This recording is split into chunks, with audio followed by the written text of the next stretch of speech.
My dearest sisters and brothers, എൻ്റെ ഏറ്റവും പ്രിയപ്പെട്ട സഹോദരി സഹോദരന്മാരെ, thank you for being here today and thank you for the love and affection which you have been giving me ever since I have started campaigning here in Wayanad. നിങ്ങൾ ഇവിടെ വന്നതിന് ഞാൻ നിങ്ങളോട് നന്ദി പറയുന്നു. അത് മാത്രമല്ല, വയനാട്ടിൽ ഞാൻ പ്രചരണം തുടങ്ങിയത് മുതൽ നിങ്ങൾ എനിക്ക് നൽകിയ സ്നേഹത്തിന്, ഇഷ്ടത്തിന് ഞാൻ നിങ്ങളോട് നന്ദി പറയുകയാണ്. And how beautiful is this land of Wayanad? Wayanad എന്ന് പറയുന്ന ഈ ഭൂമി എത്ര മനോഹരമായ ഒരു നാടാണ്. I did not know myself. എനിക്കിത് ഇത്ര മനോഹരമാണ് വയനാടെന്ന് എനിക്ക് നേരത്തെ അറിയില്ലായിരുന്നു. Now that I have been moving around, I have seen how beautiful, how much natural resource you have and how much potential Wayanad has. ഇപ്പൊ ഞാൻ വയനാട്ടിൽ യാത്ര ചെയ്തു തുടങ്ങിയപ്പോൾ എനിക്ക് മനസ്സിലാവുന്നു എത്ര പ്രകൃതി സൗന്ദര്യവും പ്രകൃതി വിഭവങ്ങളും ഈ വയനാട്ടിലുണ്ട്. വയനാട്ടിന് എന്തുമാത്രം കഴിവുണ്ട്, സാധ്യതയുണ്ട് എന്നൊക്കെ ഞാൻ ഇപ്പൊ മനസ്സിലാക്കുന്നുണ്ട്. After the election, I want to go to the Sita Devi Lavkush temple also. ഇലക്ഷന് ശേഷം ഞാൻ സീതാദേവി ലവകുശ ക്ഷേത്രത്തിലേക്ക് അവിടെ എനിക്ക് പോകാൻ ആഗ്രഹമുണ്ട്. It's truly an honor for me to be representing the UDF here and to be your candidate from Wayanad.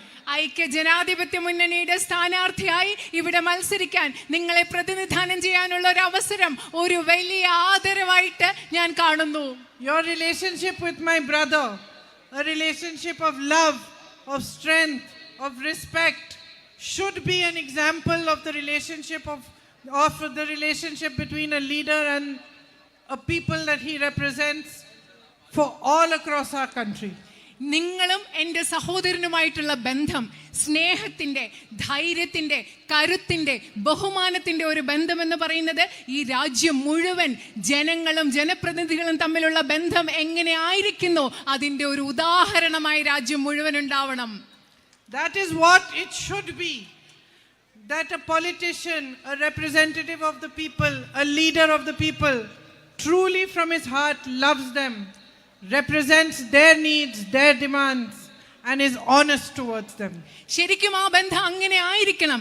ജനങ്ങളെ പ്രതിനിധാനം ചെയ്യുന്ന ഒരു ജനപ്രതിനിധിയോ രാഷ്ട്രീയ നേതാവോ ഹൃദയത്തിന്റെ ആഴങ്ങളിൽ നിന്ന് അവർ പ്രതിനിധാനം ചെയ്യുന്ന ജനങ്ങളെ സ്നേഹിക്കണം. അതുമാത്രമല്ല, അവർക്ക് എന്ത് പ്രശ്നങ്ങളുണ്ടോ അതിനെ പ്രതിനിധീകരിക്കുകയും അത് പരിഹരിക്കാൻ പോരാടുകയും ചെയ്യുന്ന ആളായിരിക്കണം രാഷ്ട്രീയ നേതാവ്. And the foundation of our country was laid on a politics and a thinking which reflected the same kind of relationships. ഈ ബന്ധത്തെ പ്രതിഫലിപ്പിക്കുന്ന ഒരു അടിസ്ഥാനത്തിലാണ് നമ്മുടെ രാജ്യം, നമ്മുടെ രാജ്യത്തിന്റെ രാഷ്ട്രീയം രൂപപ്പെടുത്തിയെടുത്തത്. ഇത്തരം ഒരു ബന്ധത്തിന്റെ അടിസ്ഥാനത്തിലുള്ള രാഷ്ട്രീയത്തിൽ നിന്നാണ്. Had it not been for your strength and your support, my brother would not have had the courage to walk from Kanyakumari to Kashmir and to travel from Manipur to Mumbai in the name of peace, in the name of unity and in the name of India. സമാധാനത്തിന് വേണ്ടി, ഈ രാജ്യത്തിന് വേണ്ടി, ഈ രാജ്യത്തിന്റെ ഐക്യത്തിന് വേണ്ടി കന്യാകുമാരിയിൽ നിന്ന് കശ്മീർ വരെയും മണിപ്പൂരിൽ നിന്ന് ബോംബെ വരെയും യാത്ര ചെയ്യാനുള്ള ധൈര്യം നിങ്ങളില്ലായിരുന്നെങ്കിൽ എൻ്റെ സഹോദരൻ ഉണ്ടാകുമായിരുന്നില്ല. It's true, it's you who gave him the strength to do it. And we are really grateful to you for it. അത് സത്യമാണ്. നിങ്ങളാണ് അങ്ങനെ നടക്കാനുള്ള ധൈര്യം എൻ്റെ സഹോദരന് നൽകിയത്. അതിന് ഞങ്ങൾ നിങ്ങളോട് കടപ്പാടുള്ളവരാണ്. So my brother has been explaining to me what are the main issues here in Wayanad, but also as I'm traveling and I'm meeting more and more of you, I'm beginning to understand this for myself. എൻ്റെ സഹോദരൻ വയനാട്ടിൽ നിങ്ങൾ നേരിടുന്ന പ്രധാന പ്രശ്നങ്ങൾ എന്താണെന്ന് എനിക്ക് വിശദീകരിച്ച് തന്നിട്ടുണ്ട്. അതുമാത്രമല്ല, ഞാൻ വയനാട്ടിൽ ദിവസം സംസാരിക്കുകയും സഞ്ചരിക്കുകയും നിങ്ങളോട് ഓരോരുത്തരോട് സംസാരിക്കുകയും ചെയ്യുമ്പോൾ ഞാൻ തനിയെ മനസ്സിലാക്കി തുടങ്ങിയിരിക്കുന്നു നിങ്ങളുടെ പ്രധാനപ്പെട്ട പ്രശ്നങ്ങൾ എന്തൊക്കെയാണെന്നുള്ളത്. And what I'm understanding is that there is great potential here, but at the same time there are also great difficulties. ഞാൻ മനസ്സിലാക്കുന്നത് എന്ന് വെച്ചാൽ വയനാട്ടിൽ വളരെയധികം സാധ്യതകളുണ്ട്, അതേസമയം നിങ്ങൾക്ക് വളരെയധികം ബുദ്ധിമുട്ടുകളും മറ്റൊരു വശത്തുള്ളതായി ഞാൻ മനസ്സിലാക്കുന്നു. You have a extensive farming community here. I just stopped on the way. I saw some Manrega workers working. I saw some coffee workers also working under the coffee trees. ഇവിടെ നിങ്ങൾക്ക് വളരെ വിപുലമായ ഒരു കർഷക സമൂഹമുണ്ട്. ഞാൻ ഇങ്ങോട്ട് വരുമ്പോൾ മഹാത്മാഗാന്ധി ദേശീയ ഗ്രാമീണ തൊഴിലുറപ്പ് പദ്ധതിയുടെ ഭാഗമായിട്ട് പ്രവർത്തിക്കുന്ന കുറച്ച് പേരെ കണ്ടു. അതുപോലെ കാപ്പി കൃഷി നടത്തുന്ന കാപ്പി മരങ്ങൾക്ക് താഴെ അവരെ ഞാൻ വരുമ്പോൾ കാണുകയുണ്ടായി. We need much more focus on agriculture, on food processing specially. നമ്മൾ കൃഷിയിൽ കൂടുതൽ ശ്രദ്ധ കേന്ദ്രീകരിക്കേണ്ടതുണ്ട്, അതുപോലെ ഭക്ഷ്യ സംസ്കരണത്തിലും കൂടുതൽ ശ്രദ്ധിക്കേണ്ടതുണ്ട്. So that the work that you do daily, the work that farmers do, they toil for the country to feed us all, that should actually come to fruition. അതല്ല, നിങ്ങൾ ഓരോ ദിവസവും ഇവിടുത്തെ കർഷകരെന്ന് പറയുന്നത് ഈ രാജ്യത്തിന് അന്നം നൽകാൻ വേണ്ടി ദിവസവും കഷ്ടപ്പെടുന്നവരാണ്. അവർ ചെയ്യുന്ന പ്രവൃത്തിക്ക് ഒരു ഫലം ഉണ്ടാവണം. I know that they have faced a lot of difficulties lately. There has been a fall in the prices of crops that has deeply affected them. എനിക്കറിയാം കർഷകർക്ക് വലിയ പ്രശ്നങ്ങളുണ്ട്. അടുത്ത കാലത്ത് കാര്യമായിട്ട് വിളകളുടെ വില കുറഞ്ഞിട്ടുണ്ട്. അത് നിങ്ങളെ വളരെയധികം ബാധിച്ചിട്ടുണ്ട്. Dairy farmers are especially affected. ക്ഷീര കർഷകർക്ക് വലിയ ബുദ്ധിമുട്ടുള്ളതായി അറിയാം. They need support. അവർക്ക് പിന്തുണ ആവശ്യമുണ്ട്. They suffer a lot due to the man-animal conflict. മനുഷ്യ വന്യജീവി സംഘർഷം മൂലം അവർ വളരെയധികം ബുദ്ധിമുട്ടുന്നുണ്ട്. Loss of cattle, loss of crop, loss of life. കന്നുകാലികൾ നഷ്ടപ്പെടുന്നു, വിളകൾ നഷ്ടപ്പെടുന്നു, അത് മാത്രമല്ല ഒരുപാട് ജീവനും നഷ്ടപ്പെടുന്നു. I just met the widow and daughter of a gentleman who had been crushed by a wild elephant some time back. ഒരു കാട്ടാനയാൽ കൊല്ലപ്പെട്ട ഒരു മനുഷ്യന്റെ അദ്ദേഹത്തിന്റെ ഭാര്യയും കുഞ്ഞിനെയും ഒക്കെ മകളെയൊക്കെ ഞാൻ കുറച്ചു മുമ്പ് കാണുകയുണ്ടായി. She told me how when her husband was injured and she took him to the what is called the medical college, they referred him to Kozhikode, and by the time he reached there he had already passed away. എന്നോട് അവർ പറയുകയുണ്ടായി, അവരുടെ ഭർത്താവിനെ ആ കാട്ടാന ആക്രമണത്തിൽ മുറിവേറ്റപ്പോൾ ഇപ്പൊ നിങ്ങൾ medical college എന്ന് പറയുന്ന സ്ഥലത്തേക്ക് അവിടെ കൊണ്ടുപോയപ്പോൾ അവിടെ സൗകര്യങ്ങളില്ലായിരുന്നു. അദ്ദേഹത്തെ കോഴിക്കോട് മെഡിക്കൽ കോളേജ് ആശുപത്രിയിൽ കൊണ്ടുപോകാൻ പറഞ്ഞു. അവിടെ കോഴിക്കോട് കൊണ്ടുവന്നപ്പോഴത്തേക്കും അദ്ദേഹം മരിച്ചുപോയി. And his daughter told me how important it is that that medical college should be fully equipped with facilities. അപ്പോൾ അദ്ദേഹത്തിന്റെ മകൾ എന്നോട് പറയുകയായിരുന്നു, നിങ്ങൾക്ക് എത്രമാത്രം പ്രധാനപ്പെട്ടതാണ് ഇവിടെ മെഡിക്കൽ കോളേജ് എന്ന് പറയുന്ന ആ സ്ഥലത്തെ എല്ലാവിധ സൗകര്യങ്ങളും ഉണ്ടാകേണ്ട ഒരു മെഡിക്കൽ കോളേജ് നിങ്ങൾക്ക് വേണ്ടത് എത്ര പ്രധാനപ്പെട്ടതാണെന്ന് പറയുകയുണ്ടായി. I know that my brother has tried very hard and voiced your demand for the medical college again and again, and due to that the status of the hospital has been changed, but the facilities have still not been given. എനിക്കറിയാം എൻ്റെ സഹോദരൻ medical college എന്ന് പറയുന്ന നിങ്ങളുടെ ആവശ്യത്തിന് വേണ്ടി എത്രമാത്രം കഷ്ടപ്പെട്ടിട്ടുണ്ട്, എത്രമാത്രം സമ്മർദ്ദം ചെലുത്തിയിട്ടുണ്ട്. അദ്ദേഹത്തിന്റെ പ്രവർത്തികളുടെ ഫലമായി അവിടെ മെഡിക്കൽ കോളേജ് എന്നുള്ള പേര് മാറ്റി മെഡിക്കൽ കോളേജ് എന്നാക്കി. പക്ഷെ അവിടെ ആവശ്യത്തിനുള്ള സംവിധാനങ്ങളും സൗകര്യങ്ങളും ഇതുവരെ ഉണ്ടായിട്ടില്ല. And every single day that I am here, person after person tells me how this is the most important thing for you. I want to reassure you that I will keep fighting for it, and I will pressurize the government as much as possible so that you get the facilities that you deserve. ഞാൻ ഇവിടെയുള്ള ഓരോ ദിവസവും ഞാൻ കണ്ടുകൊണ്ടിരിക്കുന്ന ഓരോരുത്തരും മാറി മാറി എന്നോട് പറഞ്ഞുകൊണ്ടിരിക്കുകയാണ്, മെഡിക്കൽ കോളേജ് എന്നത് നിങ്ങൾക്ക് എത്ര പ്രധാനപ്പെട്ട ഒരു ആവശ്യമാണെന്ന്. ഞാൻ നിങ്ങൾക്ക് ഉറപ്പ് നൽകുകയാണ്, എനിക്കാവുന്ന വിധത്തിൽ എത്രമാത്രം പോരാടാൻ സാധിക്കുമോ അവിടെ എല്ലാവിധ സൗകര്യങ്ങളും ഉണ്ടാകാൻ വേണ്ടി ഞാൻ പോരാടുമെന്ന്. And this lady who I just met was explaining to me how her house is right next to the forest and how the man-animal conflict is such a big issue for everybody. I am also aware that certain areas have been declared buffer zones, and certain villages have now come in, those settlements have come in those buffer zones, and rules have changed. So everything has changed for the people living there, but they were not even consulted.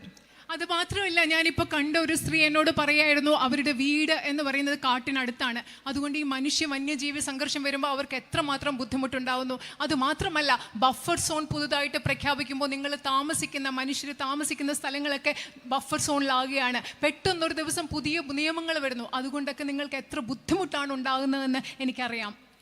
So while the forest has to be protected and animals also have to be protected, but human life is above that. And we have to do all we can to protect human life, to protect your settlements, and to protect you from this continuous problem that you're facing. നമുക്കറിയാം, നമ്മൾ പ്രകൃതിയെ സംരക്ഷിക്കേണ്ടതുണ്ട്, വനങ്ങൾ സംരക്ഷിക്കേണ്ടതുണ്ട്, മൃഗങ്ങൾ സംരക്ഷിക്കുന്നുണ്ട്. പക്ഷെ അതിലുപരിയായി മനുഷ്യന്റെ ജീവൻ നമുക്ക് സംരക്ഷിക്കേണ്ടതുണ്ട്. നിങ്ങൾ താമസിക്കുന്ന സ്ഥലങ്ങൾ നമുക്ക് സംരക്ഷിക്കേണ്ടതുണ്ട്. ഈ പ്രശ്നത്തിന് ഒരു പരിഹാരം ഉണ്ടാവേണ്ടതുണ്ട്. The Manrega workers I met just now told me that their wage is 346 rupees a day. Their wages need to be increased. Earlier, Manrega used to be a job provider for many, especially the poorest of the poor. And today, because the government has weakened it and reduced funds, those wages are less, and less people are getting jobs in Manrega. അത് മാത്രമല്ല, ഞാനിപ്പോൾ കണ്ട തൊഴിലുറപ്പ് തൊഴിലാളികൾ എന്നോട് പറയായിരുന്നു 346 രൂപയാണ് അവർക്ക് ദിവസം കിട്ടുന്നത്. അവർക്ക് ഇതിൽ കൂടുതൽ ശമ്പളം ലഭിക്കണം. അതുമാത്രമല്ല, കേന്ദ്ര ഗവൺമെൻറ് ഫണ്ട് വെട്ടിക്കുറച്ചത് മൂലം തൊഴിലുറപ്പ് പണി അത് വളരെയധികം അത് കരുത്തായി അതിൻ്റെ കരുത്ത് പോയിട്ടുണ്ട്, അതിനെ ദുർബലപ്പെടുത്തിയിട്ടുണ്ട്. ഇതൊക്കെ നമുക്ക് മാറ്റേണ്ടതുണ്ട്, അതിനെ കൂടുതൽ ശക്തിപ്പെടുത്തേണ്ടതുണ്ട്. കൂടുതൽ തൊഴിലവസരങ്ങൾ മുൻപത്തേതുപോലെ തൊഴിലുറപ്പ് പദ്ധതിയിൽ നിന്ന് നമുക്ക് ഉണ്ടാകേണ്ടതുണ്ട്. So lack of healthcare, lack of educational facilities are big issues. നിങ്ങൾക്ക് വിദ്യാഭ്യാസ സമ്പ്രദായങ്ങളുടെ അപര്യാപ്തത, വിദ്യാഭ്യാസ സ്ഥാപനങ്ങളുടെ അതുപോലെ ആരോഗ്യ പരിരക്ഷാ സംവിധാനങ്ങളുടെ കുറവ് അതൊക്കെ വലിയ പ്രശ്നങ്ങളാണ്. And my brother attempted to help you with some of these issues by starting medical vans in tribal areas and which were providing primary health care. ഈ പ്രശ്നങ്ങൾ പരിഹരിക്കുന്നതിന് വേണ്ടി ആദിവാസി മേഖലകളിൽ മെഡിക്കൽ വാൻ പോലെയുള്ള സംവിധാനങ്ങൾ തുടങ്ങി എൻ്റെ സഹോദരൻ ഈ പ്രശ്നം പരിഹരിക്കാൻ നിങ്ങളെ ഒരു പരിധിവരെ സഹായിക്കാൻ ശ്രമിച്ചിട്ടുണ്ട്. But there's much more that can be done. പക്ഷെ നമുക്ക് ഇനിയും ഒരുപാട് കാര്യങ്ങൾ ഇവിടെ ചെയ്യാൻ സാധിക്കും. Much more that he wanted to do as well. അദ്ദേഹത്തിന് ഒരുപാട് കാര്യങ്ങൾ ഇനിയും നിങ്ങൾക്ക് വേണ്ടി ചെയ്യണമെന്നുണ്ടായിരുന്നു. And I would like to carry forward. ആ കാര്യങ്ങൾ തുടർന്ന് ചെയ്യാൻ ഞാൻ ആഗ്രഹിക്കുന്നു. ഞാൻ ആ കാര്യങ്ങൾ തുടരും. You really need good infrastructure to improve tourism here. ഇവിടെ വിനോദസഞ്ചാരം കൂടുതൽ വികസിപ്പിക്കുന്നതിന് വേണ്ടി നിങ്ങൾക്ക് മെച്ചപ്പെട്ട അടിസ്ഥാന സൗകര്യങ്ങൾ ഇവിടെ ആവശ്യമുണ്ട്. With the kind of beauty you have, the whole world should see it. വയനാട്ടിനുള്ള ഇത്രയും മനോഹരമായ സൗന്ദര്യം ലോകം മുഴുവൻ വയനാടിന്റെ ഈ സൗന്ദര്യം കാണണം. And with infrastructure, we talk about roads and the Bairakupa bridge. You have to take a ferry when you cross to Karnataka. And that bridge you have been waiting for 30 years has still not been built. നമ്മൾ അടിസ്ഥാന സൗകര്യങ്ങളെ കുറിച്ച് പറയുമ്പോൾ നിങ്ങൾക്കുള്ള ബൈറകുപ്പ പാലമുണ്ട്. അവിടെ നിങ്ങൾക്കൊരു കടന്ന് മാത്രമേ നിങ്ങൾക്ക് പോകാൻ സാധിക്കുകയുള്ളൂ. നിങ്ങൾ ഇതിനു വേണ്ടി 30 വർഷങ്ങളായി നിങ്ങൾ ഈ ആവശ്യം ഉന്നയിക്കുകയാണ്. So there are deep issues here for which we need to keep pressurizing the government, like the medical college, like the man-animal conflict and the night ban which is on the roads. നിങ്ങൾക്ക് അടിയന്തര ശ്രദ്ധ ആവശ്യമുള്ള വലിയ പ്രശ്നങ്ങളുണ്ട്. നിങ്ങളുടെ medical college, രാത്രി യാത്രാ നിരോധനം, അതുപോലെ തന്നെ മനുഷ്യ വന്യജീവി സംഘർഷം, ഇതൊക്കെ പരിഹരിക്കുന്നതിന് വേണ്ടി ഗവൺമെന്റുകളിൽ നമ്മൾ നിരന്തരം സമ്മർദ്ദം ചെലുത്തേണ്ടതുണ്ട്. And there is also a future vision we need for Wayanad. അത് മാത്രമല്ല, വയനാടിന്റെ ഭാവിക്ക് വേണ്ടി ഒരു കാഴ്ചപ്പാട്, ഒരു ദർശനം നമുക്ക് ഉണ്ടാക്കിയെടുക്കേണ്ടതുണ്ട്. Where we can take your talent, we can take your potential and grow it and increase it so that you can feel the maximum effect of it. നിങ്ങളുടെ കഴിവുകൾ, നിങ്ങളുടെ സാധ്യതകളെ ഏറ്റവും പരമാവധി ഉപയോഗിച്ചുകൊണ്ട് അതിൻ്റെ പുരോഗതി നിങ്ങൾ കാണുന്ന ഒരു വലിയ കാഴ്ചപ്പാട് നമുക്ക് വയനാടിന് വേണ്ടി ഉണ്ടാക്കിയെടുക്കണം. I feel that with a very strong focus on agriculture, on food processing, on proper marketing of the crops and the products that you produce, a lot can be done.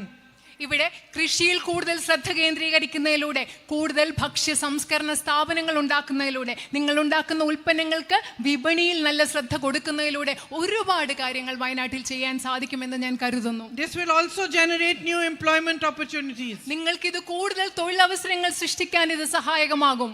In the same way, a lot can be done, as I said, to build infrastructure for tourism, ecotourism, and also other forms of tourism. പലതരത്തിലുള്ള വിനോദസഞ്ചാര മേഖലകൾക്ക് വേണ്ടി, പരിസ്ഥിതി tourism ഉൾപ്പെടെയുള്ള ടൂറിസത്തിന് വേണ്ടി, വിനോദസഞ്ചാരത്തിന് വേണ്ടി ഒരുപാട് അടിസ്ഥാന സൗകര്യങ്ങൾ ഇവിടെ നമുക്ക് മെച്ചപ്പെടുത്താൻ സാധിക്കും. So with a good plan to move forward by strengthening these sectors, by taking your potential and maximizing it, by strengthening what you can already do, by providing opportunities to your children. For example, in sports, where there is so much talent in Wayanad, whether it is soccer or volleyball or archery, it can also be improved, and those children can have opportunities to go abroad, the world over, and show their talent. വയനാടിന്റെ ഇത്തരം എല്ലാ സാധ്യതകളും കഴിവുകളും നിങ്ങൾ ഇപ്പോൾ എന്തൊക്കെ ചെയ്തുകൊണ്ടിരിക്കുന്നു അത് നമുക്ക് വിപുലപ്പെടുത്താൻ സാധിക്കും. ഉദാഹരണത്തിന് ഇവിടെ ഫുട്ബോൾ കളിക്കുന്നവർ, വോളിബോൾ കളിക്കുന്നവർ, അതുപോലെ അമ്പെയ്ത്ത് പരിശീലിക്കുന്നവർ, അങ്ങനെ ഒരുപാട് കഴിവുള്ളവരുണ്ട്. ആ കുട്ടികളെയൊക്കെ നമുക്ക് പഠിപ്പിച്ച് മെച്ചപ്പെട്ട സൗകര്യങ്ങൾ കൊടുത്ത് അവർക്ക് വിദേശത്ത് പോയി പഠിക്കാനും മത്സരിക്കാനും ഒക്കെ സാധിക്കുന്നു. അങ്ങനെ പല രീതിയിൽ വയനാടിന്റെ സാധ്യതകൾ നമുക്ക് വികസിപ്പിക്കാൻ സാധിക്കും. So I think that with a good plan to move forward and a good vision for the future, we can really do a lot.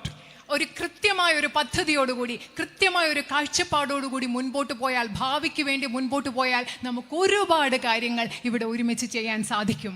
And I would like to travel around Wayanad, reach out to as many of you as possible, come to your homes, understand your problems, see what we can do to resolve them and make this strong plan for you. അത് മാത്രമല്ല, എനിക്ക് പറ്റുന്നിടത്തോളം വയനാട്ടിൽ യാത്ര ചെയ്ത് നിങ്ങളുടെ ഓരോരുത്തരുടെയും വീട്ടിൽ വന്ന് നിങ്ങളോട് ഓരോരുത്തരോട് സംസാരിച്ച് നിങ്ങളുടെ പ്രശ്നങ്ങൾ എന്താണെന്ന് മനസ്സിലാക്കി അത് പരിഹരിക്കാനുള്ള ഒരു പദ്ധതിയുമായി മുൻപോട്ട് എനിക്ക് പോകണം.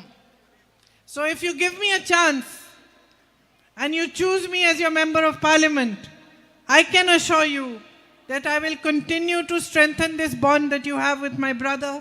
I will work harder for you than anybody else, and I will do all I can to give you a better future. ഞാൻ നിങ്ങളോട് പറയുകയാണ്, നിങ്ങളെ പ്രതിനിധീകരിക്കാൻ, നിങ്ങളുടെ ജനപ്രതിനിധിയാവാൻ നിങ്ങൾ എനിക്കൊരു അവസരം നൽകിയാൽ എന്നാൽ സാധ്യമായത് മുഴുവൻ എൻ്റെ സഹോദരൻ്റെ വയനാട്ടുകാരുമായുള്ള ബന്ധം ശക്തിപ്പെടുത്തുന്നതിന് വേണ്ടി, നിങ്ങളുടെ പ്രശ്നങ്ങൾ പരിഹരിക്കുന്നതിന് വേണ്ടി എൻ്റെ പരമാവധി പരിശ്രമിക്കും എന്ന് ഞാൻ നിങ്ങൾക്ക് ഉറപ്പ് നൽകുകയാണ്. You have welcomed me into your homes with love and affection. നിങ്ങൾ നിങ്ങളുടെ വീടുകളിലേക്ക് ഒരുപാട് സ്നേഹത്തോടെ ഇഷ്ടത്തോടു കൂടിയാണ് നിങ്ങൾ സ്വാഗതം ചെയ്തിട്ടുള്ളത്. I see you waiting on the roads with flowers, waiting to hug me, wanting to kiss me, calling me to your homes. ഞാൻ ഇങ്ങോട്ട് വരുമ്പോൾ I'll come down and hug you. നിങ്ങൾ എന്നെ റോഡിൽ പൂക്കളുമായിട്ട് കാത്തു നിൽക്കുകയാണ്, എന്നെ കെട്ടിപ്പിടിക്കാൻ, എനിക്ക് ഉമ്മ തരാൻ നിങ്ങൾ കാത്തു നിൽക്കുകയാണ്. ഞാൻ വന്ന് ഐ വിൽ ഹഗ് യു, നിങ്ങൾക്ക് കെട്ടിപ്പിടിക്കാന്ന് പറയുകയാണ്. And I don't take this affection lightly. ഞാൻ നിങ്ങൾ തരുന്ന ഈ സ്നേഹത്തെ ഞാൻ ഒരിക്കലും നിസ്സാരമായിട്ട് എടുക്കില്ല. It is a great honor for me, it is a great privilege, and it is a great responsibility. നിങ്ങൾ തരുന്ന ഈ സ്നേഹം എന്ന് പറയുന്നത് എനിക്ക് കിട്ടുന്ന ഏറ്റവും വലിയൊരു ആദരവാണ്, ഏറ്റവും വലിയൊരു ഭാഗ്യമാണ്. അതുമാത്രമല്ല, നിങ്ങളുടെ സ്നേഹം എനിക്കുള്ള ഏറ്റവും വലിയൊരു ഉത്തരവാദിത്വവുമാണ്. I can see so many of my sisters here. അവിടെ എനിക്ക് എൻ്റെ ഒരുപാട് സഹോദരിമാരെ കാണാൻ സാധിക്കും. You are young, but you are a mother, and I can see that you are also a mother.